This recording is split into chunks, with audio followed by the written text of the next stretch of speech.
Buenos días con todos. Mi nombre es Inés Medina, soy neuropsicóloga y estoy coordinando el proyecto de aproximaciones terapéuticas en pacientes con síndrome de Rett, estudios de conectómica neuronal y neuromodulación. ¿Se oye? Sí, vale.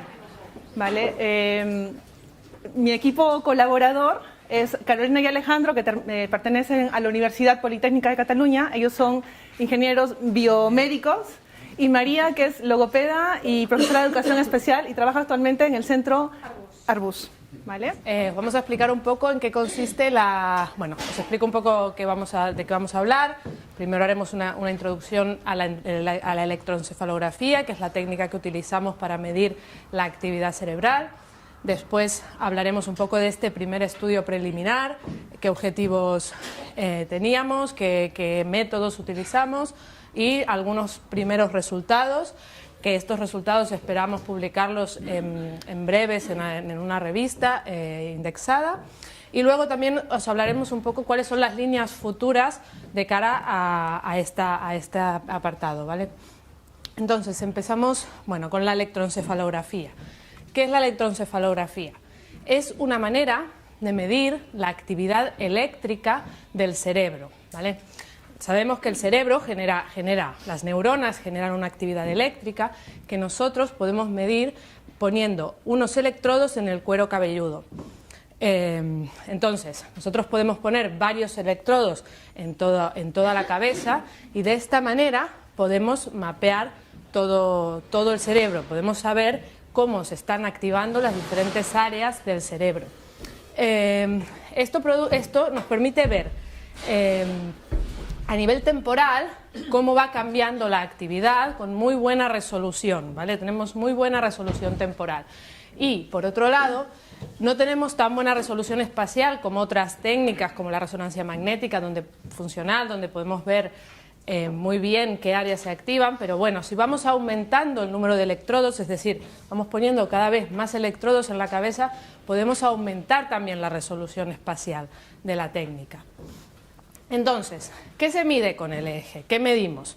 Al final, nosotros tenemos una señal en el tiempo, ¿vale? Una activación de las neuronas, una activación eléctrica que se mide en el tiempo. Entonces, para simplificar, podemos trabajar con bandas de actividad, ¿vale? Tenemos las bandas, las más comunes son las bandas delta, teta, alfa y beta, que son oscilaciones que ocurren en el cerebro constantemente dependiendo de las actividades que estamos llevando a cabo. Tenemos las bandas más lentas que pueden estar más relacionadas con estados de sueño o incluso con algunos estados más patológicos, y luego, por ejemplo, tenemos la banda alfa, que es una banda relacionada con la relajación muchas veces, y la banda beta, por ejemplo, que es una banda relacionada con la atención. Mientras alguien está realizando una tarea, la banda beta se activa, entonces nos da información sobre si esa persona está atenta a la tarea y qué áreas están siendo activadas. Entonces, normalmente nosotros, lo que os he dicho, medimos la actividad en diferentes partes del cerebro.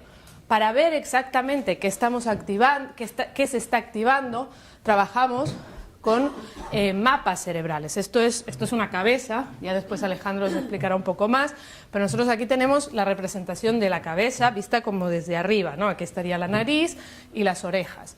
Entonces, mediante estos mapas podemos ver qué áreas se activan y qué áreas se desactivan, por ejemplo, entre otras cosas. Entonces, esto es una manera muy visual de saber si la actividad está siendo efectiva. Vale, entonces nosotros ahora la configuración que tenemos actualmente tenemos por un lado a la paciente observando el ordenador, donde tiene un eye tracker que le mide la actividad de los ojos y puede interactuar con el ordenador. Mientras tanto, nosotros le medimos la actividad de la eléctrica con el electroencefalógrafo, y se la medimos justo antes de realizar la actividad, durante la actividad y después la actividad, ¿vale? Entonces, con esto somos capaces de saber cuantitativamente cómo está realizando esa tarea. ¿Por qué? Porque el terapeuta puede evaluar cualitativamente si ella está siguiendo correctamente la tarea, pero de esta manera también tiene una información cuantitativa, primero de las áreas que se están activando y segundo también de si realmente está realizando y llevando a cabo la tarea y no está distraída o lo que sea. Y luego también esto nos permite tener una manera de evaluar las mejoras en sucesivos entrenamientos, no solamente en un entrenamiento de un día, sino podemos ir viendo cómo van variando estos mapas cerebrales durante diferentes sesiones de entrenamiento. ¿Vale? Ahora Alejandro os va a explicar un poco el primer estudio que hemos llevado a cabo. ¿Vale? Vale, pues como decía Carolina, bueno, pues vamos a pasar un poco con la motivación y los objetivos del primer estudio. Cuando la doctora Ángels García Carzorla contactó con nosotros, bueno, pues un poco lo que nos vino a decir, la primera toma de contacto, es que lo que se buscaba era que ellas tenían unas señales de eje, se estaban haciendo unos registros de eje, un poco intentando reproducir otro estudio, una serie de estudios que habían observado en la bibliografía, y lo que querían hacer era buscar una serie de marcadores biológicos que ayudasen a caracterizar y a comprender mejor pues, el síndrome de Rett, ¿vale? Es decir, es como en este análisis multifuncional que nos han comentado antes las compañeras. Bueno, pues sería como añadir una pata más, es decir, añadir un poco la caracterización a través del eje. De tal manera que podemos decir que el objetivo principal de este primer estudio, bueno, pues sería evaluar la función cognitiva de estas pacientes con síndrome de Rett mediante el análisis de la señal del electroencefalograma con dos objetivos, digamos. Por un lado, durante la ejecución de estas tareas neuropsicológicas, es decir, mientras estaban haciendo la tarea, y por otro lado, es decir, medir la actividad, los cambios que quedan latentes después de esta activación, ¿vale?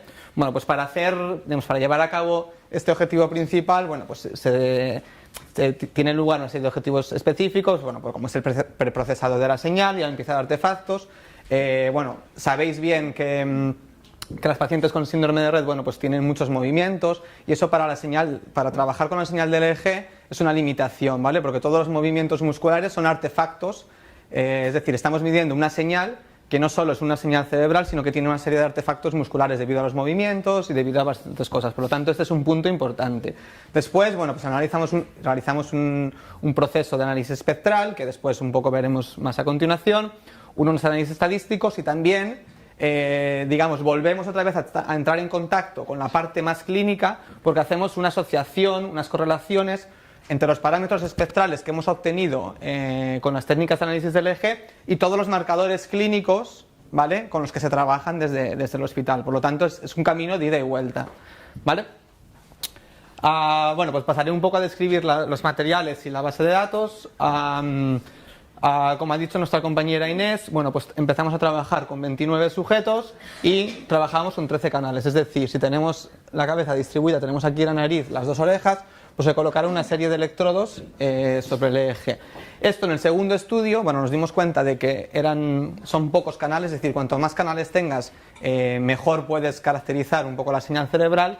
Por lo tanto, en el siguiente estudio se incrementó a 20 canales, es decir, el máximo que nos da el gorro de eje que tenemos. Y bueno, y como ha comentado, pues se trata de 10 minutos de una fase inicial, en las cuales los pacientes se encuentran, bueno, pues viendo una pantalla, un vídeo, ¿vale? Tenemos luego 10 minutos de fase de actividad que están haciendo una actividad de eye tracking, es decir, están haciendo un seguimiento, un rastreo de los ojos, y una fase final que también es como volver a la fase basal, y entonces queremos saber las diferencias entre esta fase final y esta fase inicial, que se tratan de basales, en los cuales las pacientes se encuentran relajadas, viendo un vídeo, ¿vale? Vale, para analizar estos registros de eje nosotros somos ingenieros y por lo tanto, bueno, pues hacemos un análisis espectral, ¿vale? Con el espectral lo que queremos es caracterizar la energía, la potencia de la señal en diferentes bandas de potencia. Es decir, no entraremos en funciones matemáticas porque no proceden, pero sí que quiero que os quedéis un poco con la idea, ¿vale? Tenemos la señal de eje, es decir, que es una señal que evoluciona temporalmente, ¿vale? Y esta señal se puede descomponer en una suma de muchas sinusoides. Estas sinusoides tendrán una frecuencia característica que sería la frecuencia que tenemos aquí. Por lo tanto, lo que estamos mirando es la aportación de cada una de estas sinusoides, ¿vale? Luego estas se sumarán y tendremos esta señal de eje, ¿vale? De manera muy, muy resumida. A partir de esta señal, de esta densidad espectral de potencia, ¿vale?, lo que hemos analizado son cinco medidas, ¿vale? Por un lado tenemos la potencia relativa, que lo que hace es analizar la contribución en las bandas clásicas, que son delta, teta, alfa y beta, como ha comentado antes Carolina. Tendríamos los ratios de potencia, que lo que permiten es amplificar, es decir, permiten relacionar estas bandas con el objetivo de, bueno, pues poder, es un poco jugar con estas bandas para obtener unos resultados, una mejor localización y demás, ¿vale? Luego tendríamos, por otro lado, la entropía espectral y la frecuencia mediana, ¿vale? La frecuencia mediana lo que mide, digamos, es donde se concentra el 50% de la potencia. Simplemente, en este caso veis cómo la mayor parte de la potencia está aquí, es decir, en frecuencias más bajas, y en este caso de aquí, la mayor parte de la potencia está más desplazado hacia altas frecuencias, ¿vale? Quedaros únicamente con este concepto, ¿vale? Que hay un desplazamiento de las componentes frecuenciales de esta señal. Y por otro lado, la entropía espectral, ¿vale? Que lo que mide es la irregularidad de la señal de G, es decir, cuantificado como el desorden, ¿vale? Tendríamos una entropía grande cuando tenemos que las componentes espectrales, digamos, son similares a esta línea, es decir, tenemos unas componentes más planas. Sin embargo, tendremos una entropía más pequeña cuando tengamos unas componentes más picudas, es decir, cuanto más concentrado está, la entropía es más pequeña, ¿vale? Era simplemente quedarnos con estos conceptos. El quinto parámetro que hemos calculado es la simetría espectral, ¿vale? Y lo que hace es medir la simetría entre los dos hemisferios con el objetivo de cuantificar después las variaciones de simetría. De tal manera, si tenemos una medida que nos sale un 0, tendremos una simetría perfecta, es decir, nuestros dos hemisferios, izquierdo y derecho, funcionan, digamos, de manera homogénea. Si tenemos un 1, tendríamos una máxima simetría, es decir, tendríamos que una parte del cerebro trabaja mucho más que la otra. También, si es positivo, quiere decir que el cerebro trabaja más el hemisferio derecho que el izquierdo, y si es una medida negativa, entre 0 y -1, que trabaja más el hemisferio izquierdo.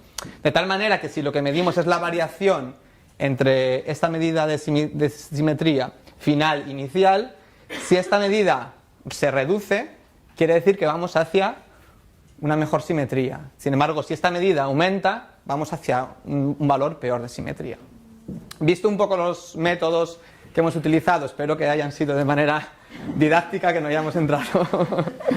Vamos a analizar un poco los resultados de este primer estudio, ¿vale? Sobre estos resultados estamos elaborando una publicación que vamos a mandar a una revista de alto impacto, y, digamos, todavía nos queda analizar los resultados de este segundo estudio, ¿vale? Que estamos en proceso de análisis.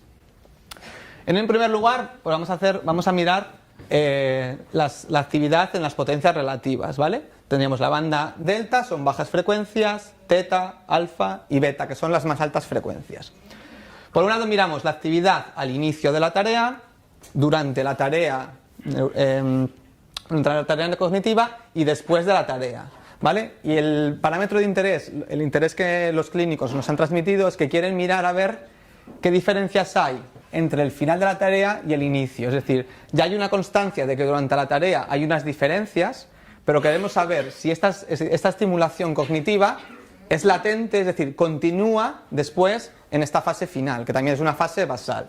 De esta manera, lo que hemos hecho es comparar la fase final con la fase inicial, y obtenemos cómo en las frecuencias bajas, frecuencia delta, tendremos una disminución, ¿vale?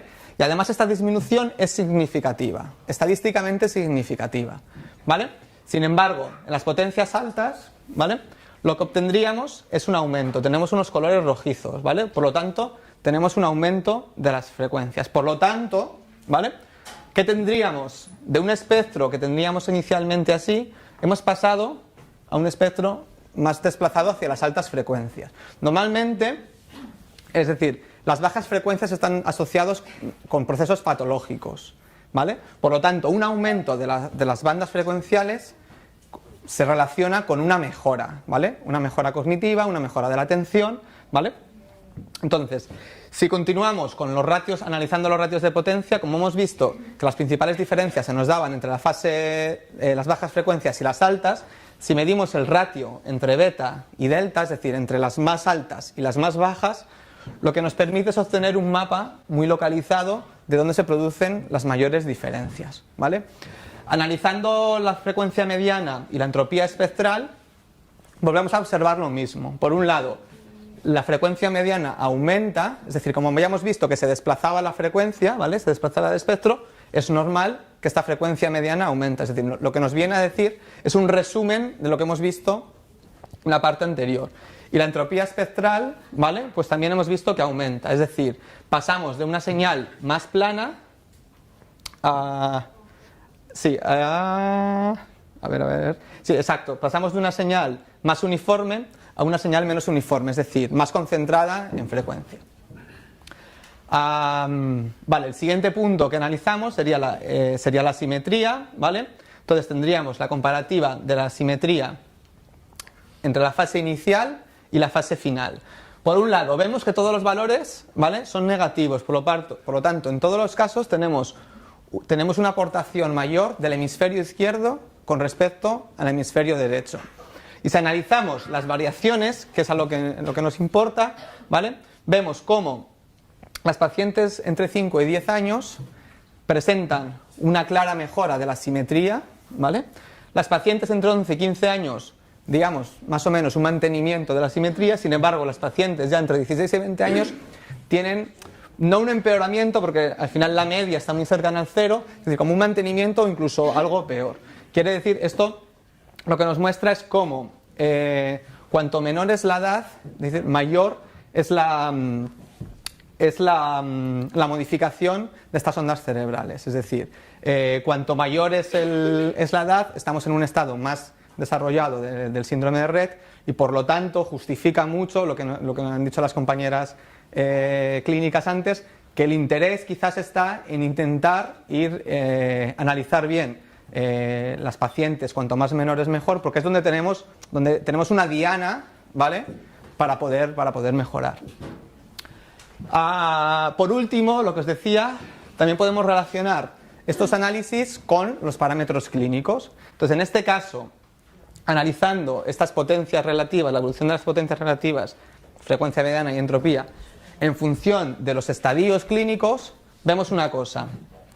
En el estadio 4, es decir, también las pacientes más mayores, con un desarrollo de la enfermedad mayor, tenemos esta disminución de potencias bajas, que ya no es significativa, aunque depende mucho de la estadística, ¿vale? Bajamos mucho el número de casos, por lo tanto la estadística nos penaliza. Pero tenemos una disminución y un aumento en las siguientes bandas de frecuencia, pero enseguida, digamos, la banda teta ya tiene un aumento. Por lo tanto, tenemos tenemos un desplazamiento del espectro, pero en un pequeño nivel. Esto también se ve aquí en la frecuencia mediana, como en el caso del estadio 3 tenemos un mayor desplazamiento. ¿Cómo lo vemos también? En el estadio 3 tenemos una clara disminución de las bajas frecuencias, que estadísticamente también es significativo. En la banda teta tenemos también ligeramente una disminución, ¿vale? Está como entre medias, y aquí ya sí que tenemos claramente un aumento. Por lo tanto, el desplazamiento en el estadio 3 podemos concluir que es mayor que en el estadio 4, ¿vale? Entonces, cuanto más incrementemos la base de datos, estos mapas serán más relevantes, ¿vale? Porque la estadística depende mucho de las muestras que tengamos. Para finalizar, los resultados iniciales sugieren que en el estadio 3 tiene una modificación mayor. Para finalizar, unas conclusiones y líneas futuras, ¿vale? Por un lado hemos visto que tenemos un desplazamiento del espectro de frecuencias hacia altas frecuencias, ¿vale? Esta actividad espectral, cuando está concentrada en bajas frecuencias, es un signo de una patología. Por lo tanto, una mejora, un desplazamiento, también es un signo de una mejora, ¿vale?, de la función cognitiva. ¿Y en qué se puede desarrollar esto? ¿En qué se puede concluir? Pues que tenemos una mejora de la concentración, se potencia un estado mental, es decir, en principio parece que es una buena actividad. Por otro lado, tenemos una variación de la simetría entre los hemisferios, ¿vale? Fundamentalmente en el grupo de las niñas más pequeñas, entre 5 y 10 años, ¿vale? Y esto lo podemos relacionar con un mayor grado de seguimiento de la tarea, ¿vale?, y una mejor respuesta a esta estimulación cognitiva. Y por último, bueno, pues también que tenemos que si analizamos, correlacionamos estos resultados con variables clínicas, también se podían correlacionar con variables genéticas, se podían correlacionar con un montón de valores clínicos, es decir, pues podemos observar diferencias en una serie de patrones clínicos, que en este caso las pacientes del estadio 3, con respecto a los subgrupos, ¿vale? Bueno, os explicamos también un pelín las ideas que tenemos de cara al futuro, con más electrodos, usando otras técnicas, ¿vale? Inés también ha introducido un poco la idea de conectividad, que son estos mapas de conexiones que hay en el cerebro, ¿vale? Al final nosotros podemos tener dos tipos de conectividad. Una conectividad que le llamamos conectividad estructural, ¿vale? Que es una conectividad que obtenemos con técnicas como la resonancia magnética. Al final, utilizando una técnica que es parte de la resonancia magnética, que se llama Diffusion Weighted Imaging, nosotros podemos obtener, digamos, las fibras que existen en cada uno de los cerebros, y esto es individual, es decir, cada cerebro tiene sus propias fibras, ¿vale? Con esto, y dividiendo el cerebro por partes, a lo que le llamamos parcelación, ¿vale? Podemos conocer cómo están las rutas marcadas en el cerebro, es decir, cada parte del cerebro está interconectada con otra de una forma estructural, ¿vale? Entonces, mediante esta técnica podemos saber cómo están conectadas las estructuras del cerebro, ¿vale? Por otro lado, usando electroencefalografía, podemos medir también la conectividad funcional, que la conectividad funcional es cómo todas estas áreas, todas estas rutas que ya están puestas en el cerebro, cuáles se interrelacionan entre sí cuando estamos realizando una tarea, ¿vale? Esto también es importante porque puede ser que haya rutas que se activen u otras rutas que se inhiban durante la realización de una tarea. Entonces, todo esto lo vamos a poder medir utilizando el concepto de conectividad funcional. De esta manera podremos saber cómo cada paciente está reaccionando y qué áreas se están interactuando entre sí cuando estamos realizando una tarea. Por otro lado, también el concepto de neuromodulación. Nosotros ahora estamos en este montaje de aquí, en este paradigma de aquí, ¿no? Donde tenemos el eje y tenemos el eye tracker para comunicarnos con el ordenador. Pero la idea del futuro también es usar tanto la información que viene del eye tracker como la información que viene del eje para modificar la tarea en tiempo real, ¿vale? Es decir, nosotros podremos adaptar las tareas según el rendimiento de la propia tarea, ¿vale? Porque si, por ejemplo, una niña no está muy atenta, podemos bajar la complejidad o podemos cambiar la tarea, o incluso si una niña pues vemos que va haciéndolo bien y va mejorando, podemos en ese momento mejorarle la tarea, ¿vale? Esto me permite una mayor motivación y a la vez un mayor rendimiento, y esto, bueno, es algo que se ha ido probando en otros tipos de enfermedades neurológicas y ha tenido muy buen resultado. Por otro lado, también otra forma de neuromodular es con la estimulación eléctrica, que es algo que también se tiene que probar. La estimulación eléctrica consiste en producir una serie de descargas de muy baja amplitud en los mismos electrodos donde estamos midiendo la actividad. Les producimos una descarga de muy baja amplitud que evidentemente no produce dolor ni nada. Entonces, esto todavía se tiene que probar, pero bueno, podría mejorar la capacidad cognitiva de las pacientes. Esto también es un estudio que tenemos pendiente, ¿vale? Y por último, como conclusión de nuestra parte y de las líneas futuras, es que, bueno, el análisis que estamos realizando de electroencefalografía y de conectividad nos permiten también conocer mejor la enfermedad y poder actuar y buscar nuevos tratamientos, porque podemos saber cómo se está activando en cada momento el cerebro, y aparte de no solo mejorar, y también conocer y personalizar para cada paciente estas tareas y saber cómo funciona el cerebro de cada una de las pacientes. Por otro lado, que la neuroestimulación, la neuromodulación ha demostrado su mejora en diferentes enfermedades neurológicas y psiquiátricas, por lo tanto creemos que en este tipo de pacientes también mejorará mucho. Y es muy útil para mejorar las habilidades cognitivas y a poder aportar entrenamientos adaptados a cada una de las pacientes. Muy bien, bueno, somos nosotros, los de la universidad. Muchas gracias.